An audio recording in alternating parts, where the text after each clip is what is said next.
Halo, selamat datang di Ownerin Cikadai episode 2. Akhirnya konten ini mempunyai namanya sendiri di channel YouTube saya, namanya Ownerin Cikadai.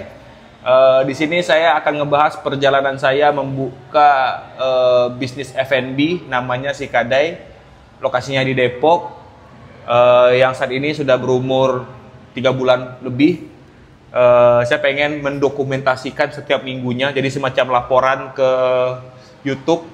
Mau ditonton mau enggak, ini akan menjadi hal yang akan saya kenang terus. Karena saya nggak tahu ini Cikadai akan sampai mana ke depannya.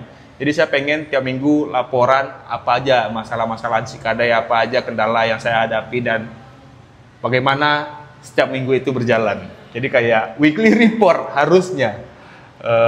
Kita lihat aja ini kontennya akan seperti apa ya. Dan ini udah episode kedua. Episode pertama kemarin saya mengenalkan apa itu Cikadai. Masih mulai dulu aja, saya nggak tahu ini akan seperti apa.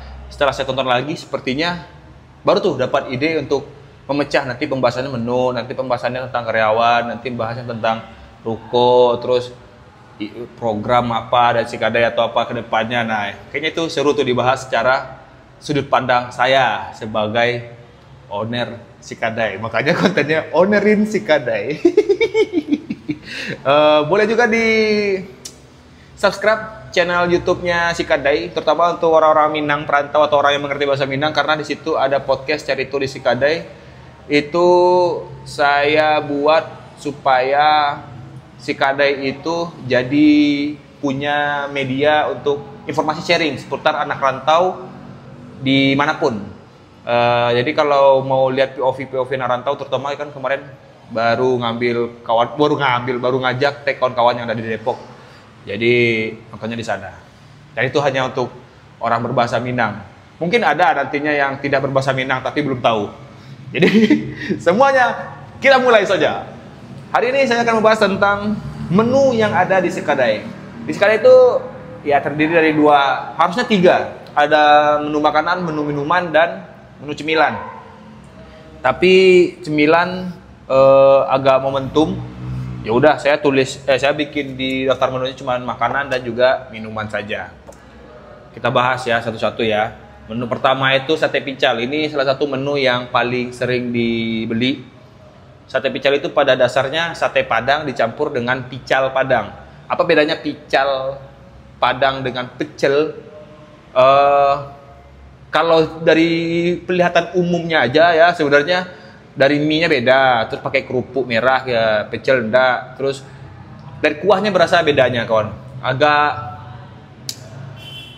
Kalau pecel itu lebih smooth criminal, dan kalau pical Padang tuh lebih hot pop. Saya agak susah menjelaskan, tapi secara rasa pasti berasa lah bedanya ya. Sedikit cerita, sate pical ini adalah menu yang selalu saya makan saat berbuka puasa di bulan Ramadan. Karena di Padang saya kan sudah jualan sate Padang, keluarga lah jualan sate Padang. Dan hanya di bulan Ramadan kita sekalian juga jual pical. Jadi menu sate pical yang digabung itu udah menjadi makanan saat saya berbuka puasa selama bulan Ramadan.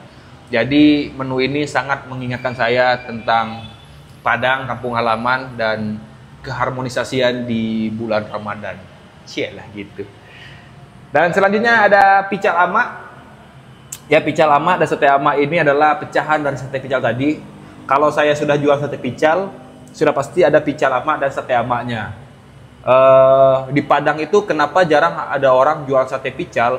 Karena tidak semua orang yang jualan sate jualan pical, dan tidak semua orang jualan pical juga jualan sate. Jadi kayak hanya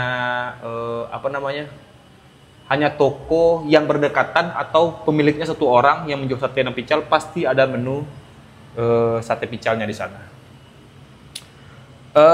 Ya sate Padang, sate ama itu jatuhnya saya udah generasi keberapa ya? Keempat.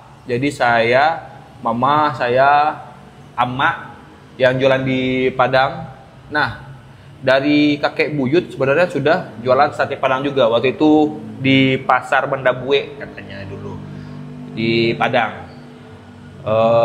Jadi udah resepnya turun-menurun dari kakek buyut ini, turun juga ke ke amah, ke nenek saya, dan turun juga ke anak-anak yang lainnya. Jadi apa ya jatuhnya ya, hitungannya keluarga dari kakek itu anak-anaknya pasti jualan sate.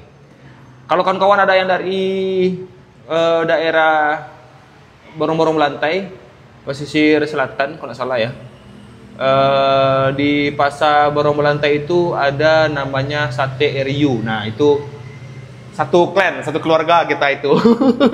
Tuh di Jogja, tapi saya lupa detailnya. Pokoknya intinya itulah.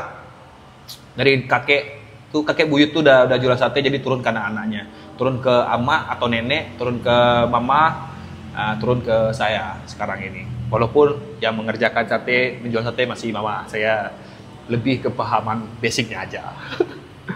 Selanjutnya ada mie goreng. Mie goreng itu ya mie goreng, mie kuning dari Padang. Salah satu menu, kalau saya suka mie goreng itu dicampur pakai nasi putih. Tapi karena kita nggak jualan nasi putih, jadi ya makan mie goreng itu ya mie goreng to aja. Bukan Indomie goreng ya, tapi mie goreng dari Padang, mie kuning yang dimasak pakai bumbu pedas, bumbu Padang lah tibanya itu ya, tibanya.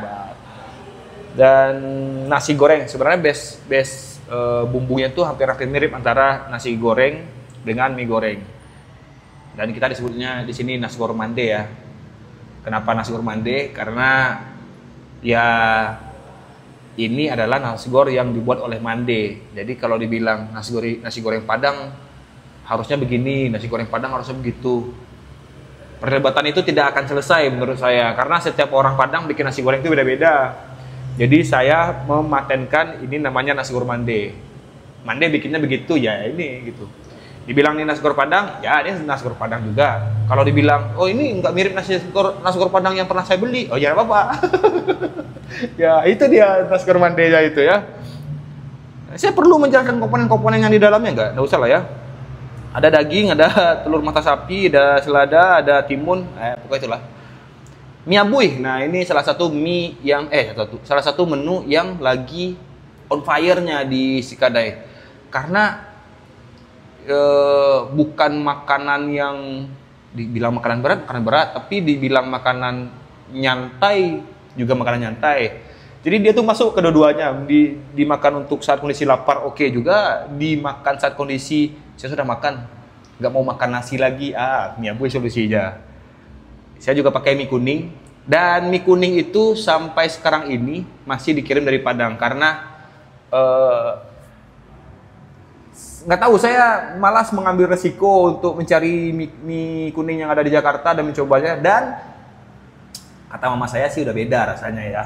Jadi saya nggak mau, karena tujuan Cikadai itu datang dari kampung untuk perantau. Saya semaksimal mungkin yang saya bisa membawa segala sesuatu yang ada dari kampung untuk disajikan di perantauan, karena itulah pengobat rindu kawan-kawan yang ada di rantau ini gitu. Jadi sebisa mungkin segala macam sesuatu yang bisa dibawa dari Padang dibawa dari Padang. Tapi kalau selada dibawa dari Padang kan tidak mungkin, ya kan? Daging dibawa dari Padang kan mungkin. Yang bisa di depo aja. Tapi kalau misalnya tidak bisa di depo, harus dari bahan-bahan yang ada di Padang, ya udah dari Padang. Selanjutnya ada soto oma. Soto oma ini karena mertua saya, oma itu soto everyday. Saya sangat suka sekali sama soto oma. Jadi ya udah, kita hadirkan menu soto oma. Semoga soto ini bisa melepas kerinduan anak cucu oma yang ada di perantauan. Dan komponennya juga banyak. Ada paru, ada daging, ada ya soun, apalagi ya, sambal, kerupuk, selada. Ya soto Padang lah sebenarnya ya. Hampir mirip dengan nasi goreng mande. Kenapa namanya soto oma ya? Karena ini adalah soto kesukaan oma. Kalau dibilang soto Padangnya nggak ini, harusnya soto Padang tuh harus begitu. Ya coba aja dulu. Coba datang ke Cikadai cobain. Kalau misalnya cocok alhamdulillah, kalau misalnya nggak cocok ya itulah yang kita sajikan. Nah, yang terakhir di menu makanan ada puak-puah. Kerupuk kuah ini menu yang paling sering dicari. Bahkan top tier hampir 3 bulan terakhir menu yang paling laris adalah kuah. Kerupuk dari Prancis, bukan Prancis bukan Paris ya, tapi Prancis itu tepung apa ya bahasa Indonesia Prancis ya, Prancis singkong. Dari kerupuk berbahan singkong, disiram pakai kuah sate, terus ditaburi bihun. Simple lah sebenarnya. Mau dibikin di rumah sebenarnya bisa-bisa aja. Cuman kan harus bikin kuah satenya dulu, harus masak bihunnya dulu, harus cari kerupuknya dulu. Ini ada cerita menarik soal kerupuknya ini ya. Di Jakarta ini, di Depok ini kan agak susah nyari kerupuk kuah ini nih, bahannya gitu. Saya bahkan ngirim terus dari Padang kan. Dan di toko yang sama semenjak emak atau nenek buka sate Padang di rumah. Jadi ada pelanggan yang datang ke si kedai waktu itu, bertanyalah dia, ini kerupuk dibeli di sini di Depok? Nggak, dikirim dari Padang. Oh gitu, kirim dari Padang. Boleh kami beli kerupuknya saja, kerupuk mentahnya kami belilah gitu. Kami beli seikat gitu. Aduh, nggak dijual gitu. Seikat aja untuk dimasak di rumah. Nggak dijual, karena kalau saya jual mentahannya, apa yang mau saya jual lagi ke pelanggan saya yang ada di Sikadai kan?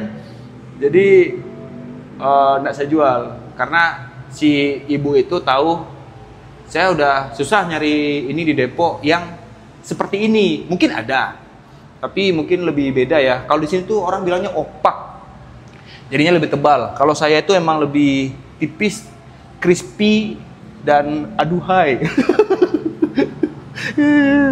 Nah, itulah daftar-daftar menu makanan yang ada di Sikadai. Panjang juga ya. Minuman di episode berikutnya aja lah ya. Makanannya aja dulu saya bahas. Apa ya yang perlu saya kasih informasinya ya? Sebenarnya sudah cukup semuanya. Dah, itu aja. Videonya singkat aja, jangan terlalu panjang-panjang. Nanti saya malas buatnya. Untuk kawan-kawan yang pengen datang ke Sikadai, silakan langsung datang saja. Cek aja di Google Map ya, Sikadai Warkop Pinang. Terima kasih. Dah.